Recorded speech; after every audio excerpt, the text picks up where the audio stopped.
ये जो वर्तमान चुनाव जारी है उस पर राजनीति बांटने की नहीं बल्कि जोड़ने की होनी चाहिए और इस पर बहस होनी चाहिए कि कौन सी आने वाली सरकार जो है इस देश की सभी जनता को स्वास्थ्य के मौलिक अधिकार बनाने के लिए उनके पास क्या नीति है।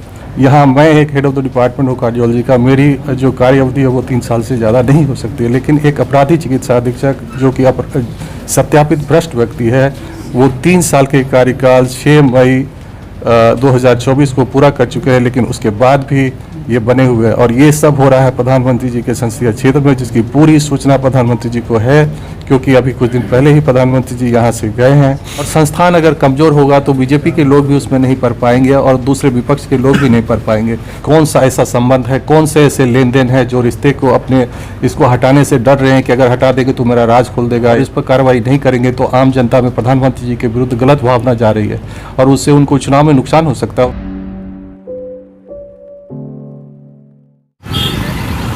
नमस्कार, आप देख रहे हैं पुरमपुर, मैं हूं प्रभात। लोकसभा चुनाव चल रहे हैं। लोकसभा चुनाव की कवरेज को लेकर के हम बनारस पहुंचे हुए हैं। बनारस ही पहुंचते ही हमें तमाम लोगों से जानकारी मिली कि बनारस हिंदू विश्वविद्यालय के जो सर सुंदर लाल चिकित्सालय है, ये यहाँ पर प्रोफेसर ओम शंकर जो कि कार्डियोलॉजी विभाग के जो एचओडी हैं, वो लगातार 7 दिन से आमरण अनशन पर हैं। आखिर वो कौन सी वजह है जिसकी वजह से आमरण अनशन पर हैं?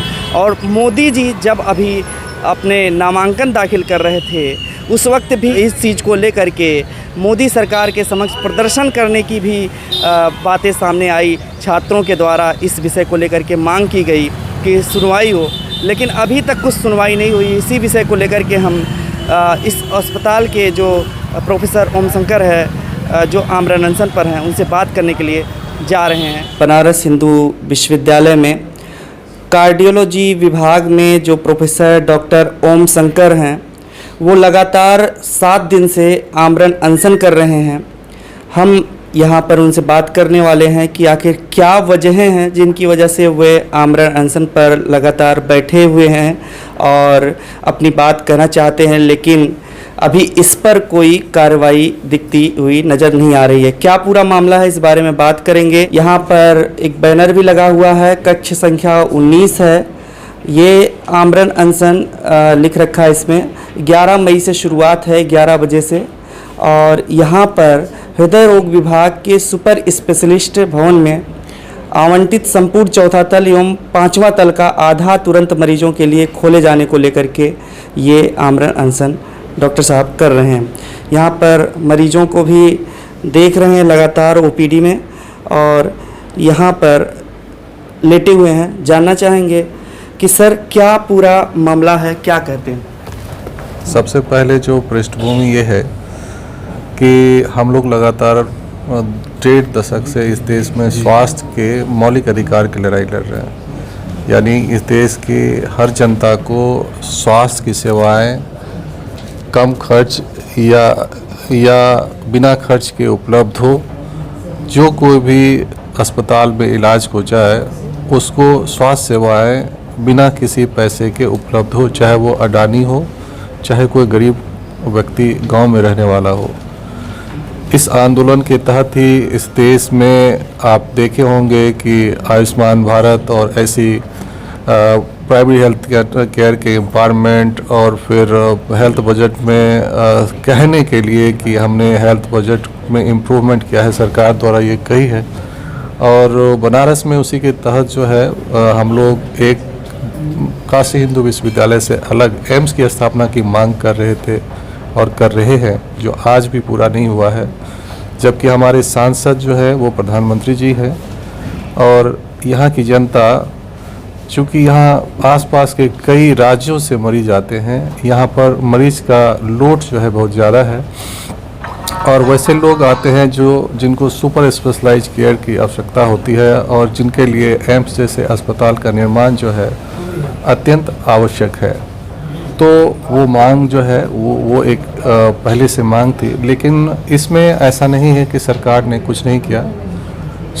पूरे देश में जैसा मैंने कहा कि आयुष्मान भारत की एक योजना शुरू की, लेकिन आयुष्मान भारत में फंड नहीं दिया गया उसमें 6-7 हज़ार करोड़ से 140 करोड़ आबादी के लिए स्वास्थ्य के अधिकार मुहैया कराना ये कतिपय संभव नहीं है। दूसरा ये है कि हमको स्वास्थ्य इंफ्रास्ट्रक्चर को बढ़ाना होगा। सरकार ज़रूर बात कर रही है कि जो हम लोग कह रहे थे कि जितने भी डिस्ट्रिक्ट हॉस्पिटल है उसको मेडिकल कॉलेज बनाया जाए, जो हमारी मांग थी, लेकिन उस दिशा में बहुत ही स्लो प्रोग्रेस है। और कई सारे एम्स बनाए, लेकिन उस एम्स में भी धनाभाव में जो है वो न तो बन पा रहा है, न वहाँ चिकित्सक मिल पा रहे हैं। इसके लिए फंड की आवश्यकता है जिस पर सरकार को ध्यान देना होगा। इसलिए हम लोग स्वास्थ्य के मौलिक अधिकार की लगातार लड़ाई लड़ रहे हैं। राजस्थान सरकार ने इस हमारे मांग के बाद स्वास्थ्य के मौलिक अधिकार को लागू भी किया और हम लोग के लगातार प्रयास से इस देश में राजनेताओं के भाषण में कोविड के समय में तो ये स्वास्थ्य के मौलिक अधिकार एक मुद्दा बना, लेकिन उसके बाद से अभी इस चुनाव में ना तो पक्ष के लिए और ना ही विपक्ष के लिए कोई महत्वपूर्ण मुद्दा है। तो हम ये चाहते हैं कि ये जो वर्तमान चुनाव जारी है उस पर राजनीति बांटने की नहीं बल्कि जोड़ने की होनी चाहिए और इस पर बहस होनी चाहिए कि कौन सी आने वाली सरकार जो है इस देश की सभी जनता को स्वास्थ्य के मौलिक अधिकार बनाने के लिए उनके पास क्या नीति है। और उसके बाद दूसरी लड़ाई है शिक्षा के मौलिक अधिकार। वो भी इस देश के लोगों को अभी तक प्राप्त नहीं है।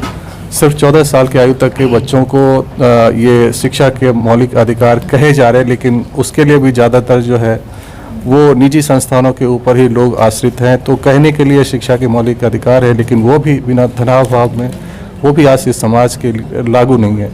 ये बेसिक इसकी ज़रूरत शिक्षा और स्वास्थ्य जो है इसके मौलिक अधिकार इसलिए आवश्यक है जब तक फ्री में गुणवत्तापूर्ण शिक्षा हमारे देश के लगभग सभी जो हमारे युवा और बच्चे हैं उसको उपलब्ध नहीं होगा, उसको तकनीकी शिक्षा उपलब्ध नहीं होगी, तब तक जो ह्यूमन कैपिटल है, जो किसी भी विकास की नींव है, जो स्वस्थ युवा और शिक्षित युवा के कंधों पर होती है और विकास जो है उन्हीं स्वस्थ और शिक्षित युवाओं के सहारे उसको लागू करवाया जा सकता है, वो लागू नहीं कर पाएगा। क्रोनी कैपिटलिस्टिक मॉडल में अगर हम विकास करेंगे जिसमें कि पूंजीवादी सरकार बनाते हैं और सरकार पूंजीवादियों को बनाते हैं, उससे कुछ पूंजीवादियों का विकास संभव है, लेकिन बाकी की बहुतायत जनता जो है वो फिर फ्री के 5 किलो राशन या 10 किलो राशन पर निर्भर आश्रित रहेगा, लेकिन उससे आत्मनिर्भर भारत का निर्माण नहीं होगा और युवा जो है कमज़ोर रहेंगे और देश हमेशा कमज़ोर बनता रहेगा। उसी की कड़ी में जब बनारस हिंदू यूनिवर्सिटी के अंदर देश की समस्या के अलावा उसी के तर्ज पर संस्थानों के संरक्षण, जो बनारस हिंदू यूनिवर्सिटी आपके आज़ादी से पहले 1916 में इनकी स्थापना हुई थी, हमारे पुरखों ने इस विश्वविद्यालय का निर्माण करवाया था। उस विश्वविद्यालय में जिनमें पढ़ के लोग राष्ट्रपति तक के कुर्सी तक बैठे, एक से एक पूरी दुनिया में वैज्ञानिक शिक्षाविद यानी कि भारत रत्न तक पैदा हुए। उस विश्वविद्यालय की आसक्ति ये है कि वहाँ के कुलपति बिना कानून के विश्वविद्यालय को चला रहे हैं। एग्जीक्यूटिव काउंसिल जो विश्वविद्यालय के चलाने के लिए सबसे महत्वपूर्ण बॉडी होती है, अपने कार्यकाल की समाप्ति के नज़दीक पहुँचने के समय तक उन्होंने आज तक एग्जीक्यूटिव काउंसिल का गठन नहीं किया है और बिना एग्जीक्यूटिव काउंसिल जो कि अपॉइंटिंग बॉडी होती है इस यूनिवर्सिटी के अंदर, उनके अभाव में, उनकी अनुपस्थिति में भी ये लगातार नियुक्तियां कर रहे हैं संविधान और कानून की धज्जियां उड़ाकर। इनका बेसिक मॉडल जो है ये निजी लोगों को बिना किसी एडवर्टीजमेंट के रिक्रूटमेंट कर रहे हैं, उनकी सैलरी का निर्धारण खुद से कर रहे हैं। ये सब गैर कानूनी है और आपराधिक है। इस विश्वविद्यालय के उत्थान के लिए सरकार ने 1000 करोड़ रुपये दिए जिसका गलत उपयोग कर रहे हैं और उसमें अपने लोगों में वो पैसों को बांट रहे हैं जो सरकारी धन का दुरुपयोग है। यही नहीं, महामना के समय में लगाए गए पुराने पेड़ जो है उनको काटा जा रहा है और इस विश्वविद्यालय के नींव को कमज़ोर किया जा रहा है। ये चिकित्सा विज्ञान संस्थान आप जहाँ बैठे हैं उसके अंदर जो है यहाँ भी इनके जो यहाँ के जांच केंद्र थे जो कि कम दर में बेहतर जो है जांच सुविधाएं उपलब्ध कराती थी, उस जांच केंद्र को निजी हाथों में एक ऐसी कंपनी को बेच दिया गया है जिसका नाम POCT है और जो कई सारे राज्यों में ब्लैक लिस्टेड है और उनके आपराधिक इतिहास है। वो जो जांचें आज यहाँ पर करा रहे हैं वो न सिर्फ ज़्यादा दामों में लगभग निजी अस्पतालों के रेट में उपलब्ध करा रहे हैं जिससे गरीबों को इलाज कराना मुश्किल हो गया है, और वो गलत जांच भी दे रहे हैं जिससे इस विश्वविद्यालय के ऊपर मरीजों की विश्वसनीयता घट रही है और यहाँ के चिकित्सकों का भी इलाज के यानी जांच के ऊपर विश्वसनीयता घट रही है। उसके बाद जो इस विश्वविद्यालय का इस संस्थान यानी इंस्टीट्यूट ऑफ मेडिकल साइंस के एम्पावरमेंट और गरीबों की स्वास्थ्य सेवाओं के लिए जो सरकार ने धन दिए थे, उसका दुरुपयोग पत्थर के ऊपर, पत्थर यानी मार्बल के ऊपर जो है ग्रेनाइट लगाकर यहाँ के चिकित्सा अधीक्षक जो है धन उगाही के रूप में कर रहे हैं, जो सरासर भ्रष्टाचार है और इसमें उनको कुलपति का खुलेआम संरक्षण प्राप्त है। इसके बाद जो चिकित्सा अधीक्षक महोदय हैं, इनको 2016 में ब्लड बैंक में भ्रष्टाचार के अपराधी घोषित किए गए हैं और उसके बाद भी पद से हटाए गए चिकित्सा अधीक्षक के, लेकिन आज भी पिछले 3 सालों से चिकित्सा अधीक्षक के पद पर लगातार फिर से कायम है। किसी इस विश्वविद्यालय में एक पद पर जो संवैधानिक पद है उसमें ज़्यादा से ज़्यादा दिन जो बने रह सकते हैं उस पद पर वो है 3 वर्ष। जैसे यहाँ के कुलपति 3 साल से ज़्यादा नहीं हो सकते, यहाँ के डीन साहब की कार्य अवधि 3 साल से ज़्यादा नहीं हो सकती। यहाँ मैं एक हेड ऑफ द डिपार्टमेंट हूँ कार्डियोलॉजी का, मेरी जो कार्य अवधि है वो 3 साल से ज़्यादा नहीं हो सकती है। लेकिन एक अपराधी चिकित्सा अधीक्षक जो कि सत्यापित भ्रष्ट व्यक्ति है, वो 3 साल के कार्यकाल 6 मई 2024 को पूरा कर चुके हैं, लेकिन उसके बाद भी ये बने हुए हैं। और ये सब हो रहा है प्रधानमंत्री जी के संसदीय क्षेत्र में, जिसकी पूरी सूचना प्रधानमंत्री जी को है, क्योंकि अभी कुछ दिन पहले ही प्रधानमंत्री जी यहाँ से गए हैं। यहाँ से आने के बाद उनकी कुलपति महोदय से इस बिंदु पर मुलाकात भी हुई है, लेकिन दुख की बात यह है कि प्रधानमंत्री जी भी इसका कोई संज्ञान नहीं लिए हैं। और यहाँ के देश की जनता और आम जनता जो उनके अंदर ये भावना है कि इस विश्वविद्यालय को निजी हाथों में बेचने की पूरी तैयारी की जा चुकी है। आज जो है इस देश की जनता को उठ खड़ा होना होगा, एक एक करके ऐसे सारे संस्थानों को निजी हाथों में बेच दिए जाएंगे और तो इस देश के गरीब जनता का क्या होगा। इस देश का गरीब जनता, जो बच्चे हैं, जो युवा है, नौजवान है, अभी तो बेरोजगार हो रहे हैं, वो तो पढ़ने के लायक नहीं बचेंगे, उनके पास पैसा नहीं होगा, फिर वो अंगूठा छाप जो है उनकी शिक्षा जो है अंगूठा छाप या उसी स्तर पर रह जाएगी। फिर देश कमज़ोर और फिर लाचार और बीमार हो जाएगा और हमारा समाज, हमारा राष्ट्र जो है कमज़ोर, लाचार और बीमार हो जाएगा, जिसके लिए हम सब दोषी होंगे। इसीलिए हम सबसे अपील करते हैं कि जितने भी इस देश के बुद्धिजीवी हैं, इस संस्थान से पढ़े हैं या इस देश में के नागरिक हैं, वो स्वास्थ्य और शिक्षा जैसे मौलिक अधिकार को अपना इस चुनाव में सबसे पहला बिंदु बनाए, जिस पर कि वो अपने वोट को निर्धारित करें। और दूसरा, बनारस हिंदू यूनिवर्सिटी और देश के अन्य सरकारी संस्थानें जो इस देश के गरीब कमज़ोर वर्गों को पढ़ने के लिए हक देता है, उसकी मजबूती के लिए खड़ा हों और निजीकरण के विरुद्ध, उन संस्थानों के निजीकरण के विरुद्ध उठ खड़ा हों, ताकि हमारा समाज और राष्ट्र जो है एक मजबूत राष्ट्र के वास्तव में यही एक राष्ट्रवाद है। मजबूत राष्ट्रवाद उसी से खड़ा होगा जब मजबूत शिक्षा और स्वास्थ्य के मौलिक अधिकार मिलेंगे आम जनता को। शाम को एक बार करें। हाँ, अभी आप इतने दिनों से अनशन पर हैं और आपकी सेहत भी लगातार खराब ही हो रही है, क्या कहेंगे, कब तक आप मतलब इस तरीके से आमरण अनशन पर रहेंगे? मुझे आमरण अनशन की आवश्यकता इसलिए पड़ रही है क्योंकि इस विश्वविद्यालय के जो छात्र, शिक्षक और कर्मचारीगण हैं और इससे इनके जो पूर्व छात्र और शिक्षक कर्मचारीगण हैं, वो आज सोए हुए हैं। वो जिस दिन जग उठेंगे और इस देश के नागरिक जब अपने स्वास्थ्य और शिक्षा के मौलिक अधिकार के लिए उठ खड़े होंगे, उस दिन ओम शंकर को आमरण अनशन की जरूरत नहीं होगी। उस दिन वो खुद अपने लिए अपने सही व्यक्ति का चयन कर लेंगे और इस देश से भ्रष्टाचार और को मिटा दिया जाएगा और ये देश जो है एक सोने की चिड़िया बन जाएगी। मतलब आप अनावरत जारी रखेंगे अपना? जी हाँ, आमरण अनशन का मतलब ही अनावरत अनशन होता है। अभी प्रधानमंत्री आए हुए थे, प्रोटेस्ट भी हुए हैं, तमाम आपकी तरफ से जो मांग उठाए जा रहे थे उसको लेकर के कह रहे हैं कि आपके प्रधानमंत्री तक जानकारी है, तो आखिर कौन सी वजह है जो उन्हें इस तरीके से आपको मजबूर कर रहा है आमरण अनशन? मेरी जो वजह है वो इस देश के लिए एक राष्ट्रभक्ति है, जिसके लिए इस देश का विकास, चूँकि मैं एक पढ़ा लिखा समझदार व्यक्ति हूँ, तो ये हर एक जिम्मेदार नागरिक की रिस्पॉन्सिबिलिटी है कि वो अपने समाज, देश और राष्ट्र को मजबूत करे और उसमें अपनी योगदान दे। अगर हमारे पुरखे इसमें योगदान नहीं दिए होते तो आज भी हम अंग्रेज़ों के गुलाम होते। आज हमारी जिम्मेदारी, हम युवाओं की जिम्मेदारी, हम सब की जिम्मेदारी है। जैसे मैं खड़ा हुआ हूँ, मैं कहता हूँ कि इस पूरे देश के अंदर लाखों करोड़ों ओम शंकर उठ खड़ा हो और वो अपने स्वास्थ्य और शिक्षा के मौलिक अधिकार की बात करे और वो जो सरकारी संस्थानें उनको मजबूत करने के लिए खड़ा हों, सरकारी चिकित्सा संस्थानों को मजबूत करने के लिए खड़ा हों, ताकि विकास जो है कुछ पूंजीपतियों या उसके आसपास के लोगों का ना होकर इस देश के सभी नागरिकों का हो, क्योंकि समग्र विकास के लिए स्वास्थ्य और शिक्षा सबको मुफ्त, फ्री और क्वालिटी एजुकेशन जब तक उपलब्ध नहीं होगा, इस देश का हर वर्ग समांतर रूप से विकसित नहीं होगा। प्रधानमंत्री की क्या वजह है कि आपकी बात को वहाँ तक पहुँचने के बाद भी इस पर कोई एक्शन नहीं हो रहा? ये तो प्रधानमंत्री जी को पता होगा, बाकी हम लोग तो सिर्फ कोई अंदाज़ा लगा सकते हैं। अब हो सकता है कि जो व्यक्ति यहाँ आज कुर्सी पर बैठे हैं वो प्रधानमंत्री जी के अति करीबी हों, ये तो मुझे नहीं मालूम कि उनका क्या संबंध है, लेकिन मुझे ये पता है कि प्रधानमंत्री जी से जब मैं आमरण अनशन पे था और जब यहाँ प्रवास पे थे तो उनके आधे घंटे 45 मिनट की वार्ता हुई। अब उन दोनों में क्या वार्ता हुई, उन्होंने अपने पक्ष को किस तरह हमारे विरुद्ध दिया, उसके बारे में नहीं पता मुझे।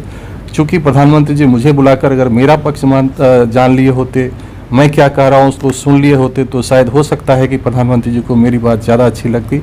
अभी प्रधानमंत्री जी फिर से आएंगे, ये चुनाव का समय है और मुझे उम्मीद है कि इस बार वो मुझसे भी बात करेंगे ताकि उनके पक्ष के अलावा मेरी भी पक्ष प्रधानमंत्री जी के पास हो, क्योंकि जब तक दोनों पक्ष को आप नहीं सुनेंगे तो एक तरफ का व्यक्ति, कोई भी व्यक्ति जो अपराधी है, वो हमेशा अपने आप को सही और ईमानदार और अच्छा व्यक्ति ही की तरह आपको प्रस्तुत करेगा। तो आपको समझना होगा कि दोनों पक्ष को सुनना होगा, क्योंकि आप यहाँ के सांसद हैं, आप काशी के भी अभिभावक हैं और देश के भी अभिभावक हैं। तो ये सारे की जितनी भी चीज़ें हमारी मांगे हैं, चाहे स्वास्थ्य के अधिकार हो, शिक्षा के मौलिक अधिकार हो, चाहे बनारस हिंदू यूनिवर्सिटी और अन्य संस्थानों के निजीकरण का मसला हो, यहाँ पर एक भ्रष्टाचारी व्यक्ति का गुंडागर्दी या जबरन किसी पोस्ट पर बना हो और अपने सुपीरियर अधिकारी का बात नहीं मानता, और गरीब आदमियों के बेड जो उनको आवंटित है उसको जबरन 2 सालों से ताला लगाकर 35,000 से ज़्यादा व्यक्तियों को अस्पताल में भर्ती न देने दिया हो, जिसमें हज़ारों लोगों की जानें चली गई हो। इसमें मेरा पक्ष भी उनको जानना चाहिए। जब तक मेरा पक्ष नहीं जानेंगे तब तक वो सही निर्णय नहीं ले पाएंगे और उनके द्वारा लिया गया हर निर्णय गलत होगा। इससे समाज के अंदर गलत भावना जाएगी और हो सकता है उसका नुकसान इनको इस चुनाव में झेलना पड़े। राजनीतिक पार्टियों का सपोर्ट आपको किस तरीके से मिल रहा है या और लोगों का सपोर्ट किस तरीके से मिल रहा है? देखिए, ये मैं आम जनता किसी जाति, धर्म और राजनीति किसी पार्टी के लिए आंदोलन नहीं कर रहा हूँ। मेरा आंदोलन सिर्फ और सिर्फ सभी पार्टियों और सभी जातियों और सभी धर्मों के इस भारतीय लोगों के लिए है, और पार्टी, जाति और धर्म के बंधनों को तोड़कर वो अपने स्वास्थ्य और शिक्षा को राजनीति से अलग रखें, धर्म जाति की राजनीति से अलग रखें। विपक्ष के तमाम नेता यहाँ पर इस आपके साथ मिलने आए, समर्थन दिए, लेकिन क्या लगता है बीजेपी नहीं समर्थन दे रही है? बीजेपी ऐसा नहीं कि सिर्फ पक्ष के आए, बीजेपी के जैसे यहाँ छात्र संघ के कुछ बच्चे थे जो हमारे साथ आए थे, महिला मोर्चा के बीजेपी की कुछ नेत्री थी जो कल हमारे पास आए थे। तो हम ये नहीं कह सकते हैं कि ये जो भी लोग मुझसे मिलने आ रहे हैं वो सब हमारी जो मुख्य भावनाएं हैं उसके तहत है। मैं इसको जाति, धर्म या पार्टी की तरफ बांट कर नहीं देखना चाहता हूँ। मैं सोचता हूँ कि व्यक्ति दिल से जुड़ा है, वो अपने, क्योंकि मैं अपने लिए कुछ नहीं मांग रहा हूँ। जो लोग आ रहे हैं, और अगर स्वास्थ्य के मौलिक अधिकार लागू होंगे तो वो बीजेपी के भी हर बच्चे, हर लोग और हर परिवार के लिए वो उपलब्ध होगा, और वो हर जातियों के लिए उपलब्ध होगा। वो अगर शिक्षा के मौलिक अधिकार, स्वास्थ्य के मौलिक अधिकार हो या शिक्षा के मौलिक अधिकार हो, या किसी जाति, धर्म, पार्टी से संबंधित नहीं, हर देश के हर नागरिक और हर समाज के लिए ये है। तो इसलिए इसको जाति, धर्म और पार्टी के द्वेष और विद्वेष में न देखकर, और संस्थान अगर कमज़ोर होगा तो बीजेपी के लोग भी उसमें नहीं पढ़ पाएंगे और दूसरे विपक्ष के लोग भी नहीं पढ़ पाएंगे। तो मेरी सबसे गुजारिश है कि इस आंदोलन को अपना आंदोलन समझे। प्रधानमंत्री जी इतने महत्वपूर्ण बिंदु को इस चीज़ से देखें कि हमारा संसदीय क्षेत्र कैसे बेहतर होगा, क्योंकि ये आपकी पहली जिम्मेदारी है। जहां आपने एम्स नहीं दिया है वहां एम्स देना चाहिए था। वहां स्वास्थ्य और शिक्षा के मौलिक अधिकार को लगातार आपने नज़रअंदाज किया है, और जिसको आप इंफ्रास्ट्रक्चर बिल्डिंग करते हैं, ये है इंफ्रास्ट्रक्चर। रोड बनाना खाली इंफ्रास्ट्रक्चर नहीं है, रोड से पहले स्वास्थ्य और शिक्षा के मौलिक अधिकार हैं। यहाँ हर व्यक्ति का इंफ्रास्ट्रक्चर मजबूत होता है, यहाँ से मानव पूंजी बनती है। विकास का वो फॉल्टी मॉडल जो क्रोनिक कैपिटलिस्टिक मॉडल पर आधारित है, जहाँ कुछ लोगों का विकास होता है, वो विकास कतई किसी देश और राष्ट्र को मजबूत नहीं कर सकता, किसी समाज को, किसी व्यक्ति को मजबूत नहीं कर सकता। कुछ लोगों को, व्यक्ति को, कुछ लोगों को मजबूत कर सकता है। इससे राष्ट्र कमजोर होगा। व्यक्ति भले मजबूत हो जाए, और वो व्यक्ति अगर इस राष्ट्र कहीं भाग जाए तो पूरा की पूरी अर्थव्यवस्था आपकी चरमराकर ध्वस्त हो जाएगी और हम सब भीख मांगने के कगार में खड़े हो जाएंगे। इसलिए सबको अपने अपने अपने लिए लड़ना, जाति धर्म पार्टी के स्वास्थ्य और शिक्षा को इस जाति धर्म और पार्टी के मुद्दे से बाहर रखें और इस पर अपनी लड़ाई रखें। बाकी के हर मुद्दे पर अपने जो भी अपने विचार है, क्योंकि हर आदमी स्वतंत्र है, सबकी अपनी सोच है, अपनी विचारधारा वो अपनी जीने के लिए स्वतंत्र है। यहाँ प्रशासनिक जो लेवल पर किस तरीके का रवैया है और जो आप मरीज देख रहे हैं उसमें किसी तरीके का कोई बाधा या किसी कुछ? नहीं, प्रशासन मेरे पास मरीज तो मेरे मरीज हैं, वो जिनको भी तकलीफ होता है, चूँकि मैं उन्हीं के हक की लड़ाई लड़ रहा हूँ, तो वो बेचारे जो भी दिखने आते हैं मेरे पास, मैं उसकी हर संभव सेवा करता हूँ। और प्रशासन चूँकि मरीज हैं तो मरीज को रोक नहीं रहा, लेकिन मरीज को भर्ती होने से रोक रहा है जबरन बेड पर ताला लगाकर। एक अपराधी चिकित्सा अधीक्षक जो अपने कार्यकाल से ज़्यादा समय से बना हुआ, पता नहीं कुलपति महोदय का कौन सा ऐसा संबंध है, कौन से ऐसे लेन देन है जो रिश्ते को अपने इसको हटाने से डर रहे हैं कि अगर हटा देंगे तो मेरा राज खोल देगा, या वो अपने डर रहे हैं। पता नहीं उन दोनों के बीच का एक दूसरे का क्या राज है, वो तो प्रधानमंत्री जी को समझना होगा कि किस तरह से वो इनको अगर कुछ गलत कर रहे हैं और इस पर कार्रवाई नहीं करेंगे तो आम जनता में प्रधानमंत्री जी के विरुद्ध गलत भावना जा रही है और उससे उनको चुनाव में नुकसान हो सकता है। उनको समझना चाहिए कि उनको चुनाव ही जीतना है, तो इसलिए ऐसे अपराधी व्यक्तियों के ऊपर तुरंत कार्रवाई होनी चाहिए, वरना उनको नुकसान होगा इनका। ठीक है, बहुत बहुत धन्यवाद सर। धन्यवाद। अभी आप मरीज मतलब लगातार यहाँ पर आ रहे हैं, आप देख सकते हैं कि यहाँ पर तमाम लोग भी बैठे हुए हैं, उनसे भी जानते हैं किस तरीके से इनका क्या कुछ कहना है। सर, मेरे जीजा जी, मैं यहाँ का स्टूडेंट भी रहा हूँ पूर्व, और मैं वर्तमान समय में मधुबनी जिला में टीचर हूँ, स्पोर्ट टीचर हूँ। मैं यहाँ पे जीजा जी को कार्डियोलॉजी विभाग में शंकर सर के द्वारा दिखाना चाहता हूँ जी। अच्छा, क्या लग रहा है, आप बहुत दिनों से देख रहे हैं सर का जिस तरीके से आमरण अनशन पर है, सरकार से क्या मांग रहे हैं? यही कि इनकी जल्द से जल्द सरकार द्वारा सुनवाई हो और सर के द्वारा जो मांगे वो जल्द से जल्द पूरी की जाए। हम भदोही से आए हैं, सर जी के बहुत पुराने पेशेंट हैं और सर जी के साथ आमरण अनशन में जब तक वो रहेंगे तब तक हम लोग उनके साथ हैं और बराबर उनका साथ देते रहेंगे। काफ़ी लोगों की ज़िंदगी बचाए हैं, गरीब आदमी हम लोग जैसे हैं, आकर के इनके ट्रीटमेंट से ठीक हुए हैं। कार्डियोलॉजिस्ट हुआ है, सब कुछ कार्डिया के पेशेंट सब ठीक ठाक हैं। जब तक वो हैं सही और सच्चाई लड़ाई लड़ रहे हैं और हम लोग उनके साथ हैं। आप कहाँ से? हम सर आरा से आए हैं। यहाँ पे मेरा हार्ट का इलाज ओम शंकर सर ने किया है, मेरा ऑपरेशन भी हुआ है। सर बहुत अच्छे हैं और ये जो लड़ाई लड़ रहे हैं हम लोग जैसे मरीजों के लिए ही लड़ रहे हैं, ना कि अपने के लिए लड़ रहे हैं। इनकी मांग को सर जल्द से जल्द पूरा किया जाए। बस मैं बलिया से आया हूँ अपनी माता जी को दिखाने के लिए, और जो सर काम कर रहे हैं वो बहुत ही अच्छा कर रहे हैं। हम ही लोग के लिए कर रहे हैं, हम पेशेंट के लिए ही कर रहे हैं, और इसकी वजह से हम पेशेंट्स को भी दुख मतलब तकलीफ़ हो रही है, क्योंकि हम लोग आ रहे हैं तो पता चल रहा है कि सर अनशन कर रहे हैं, अन्य चीज़ें हैं, और बहुत सारे पेशेंट हैं जिनको बेड्स भी नहीं मिल पा रहे हैं, जिनकी वजह से वो कई सारे दलालों के चक्कर में भी फंस जा रहे हैं। बहुत सारी दिक्कतें हैं, इस वजह से मैं चाहूँगा कि सर की जो भी मांगें जल्द से जल्द पूरी की जाए। नमस्कार, मेरा नाम रोहित यादव है। मैं अपने बड़े पापा को यहाँ दिखाने आया हूँ। इसके पहले एंजियोप्लास्टी के टाइम कम से कम 6 से 7 बार आना जाना होता था, नंबर ही नहीं लग पाता था, बेड कम रहते थे, तो कई बार में तब जाके नंबर आया। और ये ऐसा दिक्कत है कि तुरंत इलाज नहीं हुआ तो कुछ भी हो सकता है, तो अधिक बेड रहेगा तो लोगों का ज़्यादा से ज़्यादा उपचार होगा और स्वस्थ रहेगा। क्या कहेंगे सरकार से, क्या अपेक्षा? सरकार से कहेंगे कि पूरी तरीके से मतलब वो किया जाए, कमेटी बैठा के पूरी वो हो, उसके बाद जो उचित हो उसको उस पर कार्रवाई की जाए। इस विषय पर हमने के गुप्ता जो कि चिकित्सा अधीक्षक हैं उनसे भी बात करने की कोशिश की, और उनका पक्ष जानने के लिए हम यहाँ पर उनके ऑफिस गए तो पता लगा कि वो अभी ओपीडी देख रहे हैं और उनके पास अभी इस संबंध में बात करने के लिए वक्त नहीं है, इसलिए हमसे उनकी मुलाकात नहीं हो पाई, नहीं तो हम उनका भी पक्ष आपके सामने रखते। देखते रहिए फोरम 4। नमस्कार। खबरों में बने रहने के लिए फोरम 4 को सब्सक्राइब करें और नोटिफिकेशन पाने के लिए बेल आइकन दबाएं।